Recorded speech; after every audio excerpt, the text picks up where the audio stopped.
ಘಟೋತ್ಸವ ತಂಡ ಇದೀಗ ನಡ್ತಾ ಇದೆ.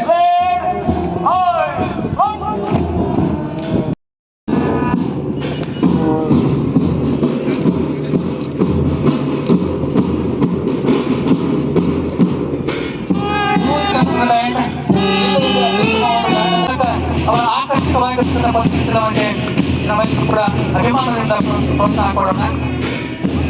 ಯೂನಿಕ್ ಆಂಗ್ಲ ಮಾಧ್ಯಮ ಪ್ರೌಢಶಾಲೆ ನೇತೃತ್ವ ಕುಮಾರಿ ಯುತ ವಿನಾಯಕ ಗೋರ್ಪಡೆ, ತರಬೇತುದಾರರು ಶ್ರೀಯುತ ಲಕ್ಷ್ಮಣ ಪೂಜಾರ್ ಅವರು. ನಂತರ ಬರ್ತಾ ಇರ್ತಕ್ಕಂಥದ್ದು ಮತ್ತೊಂದು ಆಕರ್ಷಕವಾಗಿರ್ತಕ್ಕಂಥ ಕುಮಾರಿ ಅನಾಪಿಯ ಕಡಕ ವಹಿಸ್ಕೊಳ್ತಾ ಇದ್ದಾರೆ. ತರಬೇತುದಾರರಾಗಿ ಶ್ರೀಮತಿ ಆರ್ ವಿ ನವಲೆ ಅವರು. ಚಪ್ಪಾಳೆ ಮೂಲಕ ಆ ವಿದ್ಯಾರ್ಥಿನಿಯರನ್ನು ನಾವೆಲ್ಲರೂ ಕೂಡ ಪ್ರೋತ್ಸಾಹ ಮಾಡೋಣ. ದೂರ್ಪದ ಉರ್ದು ಸರ್ಕಾರಿ ಪ್ರಾಥಮಿಕ ಶಾಲೆ ನಂಬರ್ 1 ಲಕ್ಷ್ಮೇಶ್ವರ. ಇದರ ನಂತರ ಬರ್ತಾ ಇರ್ತಕ್ಕಂಥದ್ದು ಫಿನಿಕ್ಸ್ ಆಂಗ್ಲ ಮಾಧ್ಯಮ ಶಾಲೆ. ಚಪ್ಪಾಳೆ ಮೂಲಕ ನಾವೆಲ್ಲರೂ ಕೂಡ ಅವರನ್ನ ಅಭಿನಂದಿಸೋಣ. ಇದನ್ನ ನೇತೃತ್ವವನ್ನು PCN ಆಂಗ್ಲ ಮಾಧ್ಯಮ ಪ್ರೌಢಶಾಲೆಯ ತಂಡ. ಈ ತಂಡದ ತರಬೇತುದಾರರಾಗಿ ಶ್ರೀ ವೀರೇಶ್